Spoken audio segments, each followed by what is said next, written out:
તો યુદ્ધના કારણે ગેસની અછતની ગંભીર અસર પહોંચી છે। મોરબીના સિરામિક ઉદ્યોગો પર તેની અસર થઈ રહી છે। 250 જેટલી સિરામિક ફેક્ટરીઓ બંધ થઈ જતા હાલાકી પડી રહી છે। હજારો મજૂરોના રોજગાર પર તેની અસર જોવા મળી રહી છે। ફેક્ટરીઓ બંધ થતા મજૂરો વતન જવા મજબૂર બન્યા છે। મોરબીના ઉદ્યોગ જગતમાં હાલ અનિશ્ચિતતા છવાઈ છે।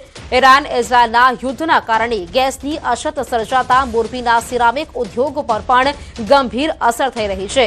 પ્રોપેન ગેસની અછતના કારણે મોરબીમાં અંદાજે 250 જેટલી સિરામિક ફેક્ટરી બંધ કરવાની નોબત આવી છે, જેની અસર હજારો મજૂરોના રોજગાર પર પણ પડી રહી છે। પરપ્રાંતથી મોટી સંખ્યામાં મજૂરો અહીં રોજગારી માટે આવે છે, તો ફેક્ટરીઓ બંધ થતા તેમને વતન પરત જવા મજબૂર થવું પડી રહ્યું છે। જો યુદ્ધની આ જ પરિસ્થિતિ યથાવત રહી તો મોરબીના ઉદ્યોગ જગતમાં અનિશ્ચિતતા છવાઈ જશે। ઉદ્યોગકારો આશા રાખી રહ્યા છે કે હાલની પરિસ્થિતિને લઈને સરકાર તરફથી ગેસ સપ્લાયને લઈને કંઈક ઉકેલ લાવવામાં આવે। सर टिकट ले लिए हैं अभी घर जाने के लिए। सिर्फ अभी इस समय सर यहाँ समस्या बहुत ज़्यादा सा हो रहा है क्योंकि सिरामिक सारे बंद हो रही हैं और उसके बाद में सर अभी हर इंसान के ऊपर परेशानियाँ आएगी। सर अभी हम उत्तर प्रदेश जाने के लिए रेडी हो रहे हैं। તો ઈરાન ઇઝરાયલ યુદ્ધના કારણે ગેસની અછત સર્જાઈ છે, જેના લીધે મોરબીના સિરામિક ઉદ્યોગ પર ગંભીર અસર જોવા મળી રહી છે। પ્રોપેન ગેસની અછતના કારણે મોરબીમાં અંદાજે 250 જેટલી સિરામિક ફેક્ટરીઓ બંધ થઈ ગઈ છે, જેની અસર હજારો મજૂરોના રોજગાર પર પડી છે। મજૂરો હવે પોતાના વતન જવા માટે રેલવે ટિકિટો બુક કરાવવા લાગ્યા છે, જેના કારણે રેલવે સ્ટેશનો પર ટિકિટ બુકિંગમાં વધારો જોવા મળી રહ્યો છે। જો સ્થિતિ યથાવત રહેશે તો આવનારા દિવસોમાં વધુ ફેક્ટરીઓ બંધ થવાથી મોટા ભાગના મજૂરો પોતાના વતન પરત જશે। હાલ મોરબીના ઉદ્યોગ જગતમાં અનિશ્ચિતતાનો માહોલ છે અને ઉદ્યોગકારો સરકાર તરફથી ગેસ સપ્લાય અંગે તાત્કાલિક ઉકેલની આશા રાખી રહ્યા છે। अभी मैं टिकट लेने के लिए आए थे रेलवे स्टेशन पे। सर टिकट ले लिए हैं अभी घर जाने के लिए क्योंकि सिरामिक सारे बंद हो रही हैं। सर जो समस्या अभी तक नहीं आया था जी वो अभी आ रहा है। તો વૈશ્વિક યુદ્ધની અસર સીધી રીતે મહેસાણાની દૂધસાગર ડેરી પર પણ જોવા મળી। સાબરમતી ગેસ કંપની દ્વારા દૂધસાગર ડેરીને મળતા ગેસ સપ્લાયમાં કાપ મૂકવામાં આવ્યો છે, જેના કારણે દૂધ પ્રોસેસિંગ અને સ્ટીમ જનરેશનમાં મુશ્કેલીઓ ઊભી થઈ રહી છે।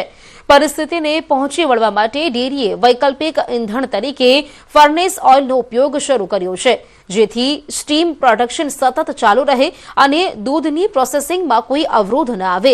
હાલ ડેરીમાં દૈનિક 26 લાખ લીટર દૂધની આવક છે અને 175 થી 200 ટન દૂધ પાવડરનું ઉત્પાદન સતત ચાલી રહ્યું છે। ડેરી મેનેજમેન્ટે જણાવ્યું છે કે ગેસની અછત અને યુદ્ધની સ્થિતિ છતાં પશુપાલકો પાસેથી દૂધની ખરીદીમાં કોઈ ઘટાડો નહીં થાય, જેથી ગ્રામ્ય અર્થતંત્ર પર તેની કોઈ વિપરીત અસર ન પડે। હાલની અંદર અમે પાવડર પ્લાન્ટમાં જે અમારે અત્યારે લગભગ રોજનું 26 લાખ લીટર દૂધ ડેરીમાં આવી રહ્યું છે, એના આધારે અમારા પાવડર પ્લાન્ટ અત્યારે ચાલુ છે અને અમે અમુક જે સ્ટીમ પ્રોડક્શન જે ખરું એ ફર્નેસ ઓઇલ ઉપર લેવાનું ચાલુ કરેલ છે, જેના કારણે હાલની પરિસ્થિતિમાં અમારા પાવડર પ્લાન્ટો ચાલુ છે। પણ જો પરિસ્થિતિ બગડે તો પાવડર પ્લાન્ટ બંધ કરવાની ફરજ પડે। પશુપાલન તો અમે રાબેતા મુજબ લઈશું, અત્યારે એમાં કોઈ ફરક નહીં પડે। વૈશ્વિક યુદ્ધની સ્થિતિ હાલ ગેસની સપ્લાય પર પડી છે। સરકારે કોમર્શિયલ ગેસને લઈને નિયમો જાહેર કર્યા છે, ત્યારે અમદાવાદમાં ગેસ એજન્સી પર લાંબી કતારો જોવા મળી રહી છે। કેટલાક ગ્રાહકોએ દાવો કર્યો છે કે બુકિંગ છતાં સિલિન્ડર નથી મળી રહ્યા, સર્વર ધીમું ચાલી રહ્યું છે, ફોન દ્વારા બુકિંગ કરવા છતાં બુકિંગ નથી થઈ રહ્યું, જેથી ગ્રાહકો લાંબી કતારો લગાવતા જોવા મળ્યા છે। નંબર આપ્યા છે કે આ નંબર ઉપર ટ્રાય કરો, એટલે અમારે તો ધક્કા જ ખાવાના ને આવી રીતે લાઈનોમાં ઊભા રહેવાનું હોય। सिलेंडर पति गयो छु घरे હા પતી ગયું છે ત્યારે તો ધક્કા ખાવા પડે ને। सिलेंडर बुक करवाए आज 20 दिन हो गए पर अभी तक हमारा सिलेंडर आया नहीं है। हमारा सिलेंडर दूसरा भी खाली होने को आया है, एक खाली ऑलरेडी पड़ा है। हमको ऐसा लग रहा है कि नहीं हो तो हमको इंडक्शन लाके हमको इंडक्शन यूज करना पड़ेगा। अच्छा, इतनी प्रॉब्लम हो रही है हमको गैस के लिए। अभी हम लोग 5-6 दिन से हम लोग कंटिन्यू फोन कर रहे हैं, तो रोज हमको एक ही बात सुनने को मिल रही है कि आज आएगा, कल आएगा, आज आएगा, कल आएगा। તો આ તરફ ગેસ એજન્સીના માલિકે આ તમામ દાવાઓ નકાર્યા છે। તેમણે કહ્યું છે કે ઘરેલું ગેસનો પૂરતો જથ્થો છે, ઉપરથી બુકિંગના આધારે સપ્લાય પણ થઈ રહી છે. કોમર્શિયલ ગેસને લઈને કાપ મુકાયો છે, પરંતુ ઘરેલું બુકિંગમાં કોઈ અડચણ નથી.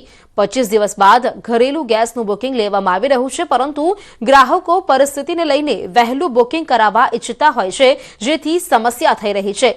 એક સાથે અનેક ગ્રાહકો એક જ નંબર પર બુકિંગ કરાવતા હોવાથી સિસ્ટમ ધીમી પડે છે અને ગ્રાહકોને એવું લાગે છે કે બુકિંગ થઈ રહ્યું નથી, પરંતુ ઘરેલું ગેસની સપ્લાય યથાવત છે તેમ જણાવ્યું હતું. ત્યારે હાલ તો ગેસ એજન્સી પર ગ્રાહકોની લાંબી કતારો જોવા મળી રહી છે. અનેક લોકોએ સિલિન્ડર નથી મળી રહ્યા હોવાનો દાવો કર્યો છે. ડોમેસ્ટિકમાં એવી પરિસ્થિતિ, ડોમેસ્ટિકમાં હાલમાં જરૂર પૂરતો સપ્લાય અમારે રેગ્યુલર બેઝિસ ઉપર પ્લાન્ટમાંથી અમને પૂરતો પુરવઠો મળી રહે છે. આજની તારીખમાંથી ડોમેસ્ટિક સિલિન્ડરમાં કોઈ જ તકલીફ છે નહીં. રોજ અમારી પાસે આજની તારીખમાં 360 ગેસની સિલિન્ડરની ગાડી આવે છે. જે એજન્સીમાં જેટલા કસ્ટમર બેઝિક હોય અને જે પ્રમાણે બુકિંગ આવે એ પ્રમાણે ઓઇલ કંપની એ પ્રમાણે એ લોકોને પુરવઠો પૂરો પાડે છે. હા, અત્યારે એવી પરિસ્થિતિ થઈ છે કે સરકારે 25 દિવસનો ગેપ રાખ્યો છે. લાસ્ટ ડિલિવરી ડેટથી 25 દિવસ પછી જ બુકિંગ થાય એનો ગેપ રાખ્યો છે.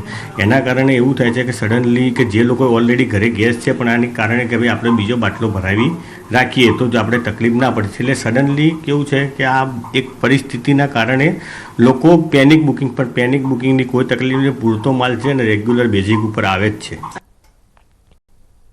મિડલ ઇસ્ટના દેશોમાં ચાલી રહેલા યુદ્ધની અસર હવે રાજકોટમાં ગૃહિણીઓના રસોડા સુધી પહોંચી ગઈ છે. શહેરમાં ગેસ સિલિન્ડર મેળવવામાં ભારે મુશ્કેલી ઊભી થઈ રહી છે અને સવારથી જ ગેસ એજન્સીઓ પર સિલિન્ડર માટે લોકોની લાઈનો લાગી છે. પહેલા જે ગેસ સિલિન્ડર 15 દિવસમાં મળી જતો હતો, હવે તે 25 થી 30 દિવસ બાદ મળી રહ્યો હોવાના કારણે મોટા પરિવારોને રસોઈ કરવામાં મુશ્કેલી પડી રહી છે. અનેક ગ્રાહકો ગેસ બુકિંગ અને સર્વરની ધીમી કામગીરીને લઈને એજન્સીઓ પર રજૂઆત કરવા પહોંચ્યા હતા, જેના કારણે કેટલાક સ્થળોએ તણાવના દ્રશ્યો પણ સર્જાઈ રહ્યા છે. ગેસ એજન્સી તરફથી કહેવામાં આવી રહ્યું છે કે સપ્લાયમાં ઘટાડા અને ટેકનિકલ સમસ્યાઓના કારણે વિલંબ થઈ રહ્યો છે, જ્યારે લોકો સરકાર પાસે તાત્કાલિક ઉકેલની માંગ કરી રહ્યા છે. લખાયું એટલે 25 દિવસ પૂરા થઈ ગયા છે તો અહીંયા અમે પૂછવા આવ્યા તો અમને એમ કહે છે કે સર્વે ડાઉન છે તો અમારે 20 દિવસે એક બાટલો પૂરો થઈ જાય છે તો અમારે રાંધવાનું શું? પહેલા 25 દિવસે બાટલો આવી જતો, હવે બહુ લેટ કરે છે, 30-35 દિવસ થઈ જાય છે તો અમારે શું કરવું? હવે બાટલાની અમારે ખાસ જરૂરિયાત હોય. ફેમિલીમાં અમે 10 જણા છીએ તો અમારે જરૂરિયાત તો હોય જ ને. હવે સિંગલ બાટલા ધારકો માટે 25 દિવસ અને 2 બાટલા ધારકો માટે 30 દિવસનો ગાળો કરી દેવામાં આવ્યો છે સરકાર દ્વારા. બુકિંગ થઈ જાય છે પણ એને ડિલિવરીમાં અમારી પાસે કન્ફર્મેશન જેને કહેવાય કે અમારી પાસે બિલ જે છે એ 25 દિવસે અને 30 દિવસે જ નીકળે છે. એટલે માણસોને એમ લાગે છે કે ભાઈ અમારું બુકિંગ થઈ ગયું, અમને બાટલો મળ્યો નથી. ઘર્ષણમાં મોટાભાગના પ્રશ્ન એક જ હોય છે કે અમારું બુકિંગ થતું નથી. બુકિંગ નથી થતું એના કારણે સર્વરના પ્રશ્ન છે. બુકિંગના કારણે હેરાન થતા હોય છે. મેન્યુઅલી બુકિંગ કંપનીએ બંધ કરી દીધું છે. જો કંપની મેન્યુઅલી બુકિંગની બી જો સગવડતા કરી દે તો ઓછામાં ઓછું આટલી ભીડ તો ઓછી થાય. મિડલ ઇસ્ટના દેશોમાં ચાલી રહેલા યુદ્ધની અસર હવે ઘરના રસોડા સુધી પહોંચી રહી છે. મહિલાઓ અને જે લોકો હોય છે તેમના ગેસના જે રાંધણ ગેસના જે બાટલા હોય છે તેમના બુકિંગ માટેનો જે સમય હોય છે તે ક્યાંક વધારી દેવામાં આવ્યો છે. જે પહેલા 15 દિવસમાં જે બુકિંગ થતું હતું તે હવે જે છે 25 દિવસ અને 30 દિવસમાં થતું હોય છે. ખાસ કરીને અનેક મોટા પરિવારો એવા છે કે જેમનો ગેસનો બાટલો 15 દિવસમાં જ પૂર્ણ થઈ જતો હોય છે, તે લોકો પણ મુશ્કેલીમાં મુકાતા હોય છે. આ ઉપરાંત બુકિંગમાં પણ અનેક પ્રકારની સમસ્યાઓ આવી રહી છે. હાલમાં પણ જે રીતના સર્વર પણ ડાઉન છે, લોકો પણ ક્યાંક હેરાન થતા હોય છે, પરંતુ સર્વરના પણ સમસ્યાઓ આવતી હોય છે. એમના કારણે લોકો છે તે પણ ભારે હાલાકીનો સામનો કરી રહ્યા છે. અત્યારે જે રીતના અલગ અલગ જગ્યાએ કેટલીક જગ્યાએ ઘર્ષણના પણ દ્રશ્યો સામે આવતા હોય છે, કેમ કે લોકો છે તે ક્યાંક તેમને જે છે એ બાટલાનો સમય જે છે એ વધારી દેવામાં આવ્યો છે. તેમના કારણે બાટલાની ઘટ અનુભવી રહ્યા છે અને અનેક હાલાકીનો સામનો પણ અત્યારે લોકો કરી રહ્યા છે. હાર્દિક જોશી, ન્યૂઝ 18 ગુજરાતી, રાજકોટ. તો આ તરફ ભાવનગરના મહુવામાં ગેસ સિલિન્ડરને લઈને લોકો ગેસ એજન્સીના ધક્કા ખાવા મજબૂર બન્યા છે. ઇન્ડિયન ગેસ એજન્સીએ સર્વર ડાઉન હોવાનું કારણ આપ્યું. મહુવાના આજુબાજુમાંથી ગામડેથી આવતા લોકો ગરમીમાં હેરાન પરેશાન થઈ રહ્યા છે. લોકોનું કહેવું છે કે ગેસ સિલિન્ડરનો સ્ટોક હોવા છતાંય બિલ બનતા નથી, છેલ્લા 24 કલાકથી કમ્પ્યુટર સર્વર ડાઉન હોવાથી સ્થાનિક અધિકારીઓ પણ મજબૂર બન્યા છે. નવા સિલિન્ડરનું ઓનલાઈન તેમજ ઓફલાઈન બુકિંગ હાલ બંધ કરાયું. આસપાસના ગામડાના લોકો ગરમીમાં ધરમના ધક્કા ખાઈ રહ્યા છે. સિસ્ટમ ઉપરથી લોક છે, 24 કલાક થઈ ગયા છે પણ હજી સુધી શરૂ થઈ નથી. અમે લોકો ટ્રાય કરી રહ્યા છીએ, બુકિંગ થતા નથી, બુકિંગ ઉતરતા નથી. બુકિંગની સિસ્ટમ એ ઉપરથી લોક છે. હવે ક્યારે શરૂ થશે એ અમને ખ્યાલ નથી. સવારનો 7 વાગ્યાનો અહીંયા આવ્યો, લેનમાં ઊભો રહ્યો, પણ સોપડી મૂકી છે. હવે ગામડેલી અમે બાટલા ના કાંઈ છે નહીં અત્યારે, બરોબર. હવે એ અમે આવ્યા પણ હવે અહીંયા વારો નથી આવતો ભાઈ. હવે એ કે ભાઈ ઓલું નેટ હાલતું નથી, બરોબર, સિસ્ટમ હાલતી નથી, સોપડી જો લેનમાં મૂકી છે. આંતરરાષ્ટ્રીય યુદ્ધની સ્થિતિની અસર હવે ઉદ્યોગોથી લઈને સીધી સામાન્ય માણસના રસોડા સુધી પહોંચી ગઈ છે.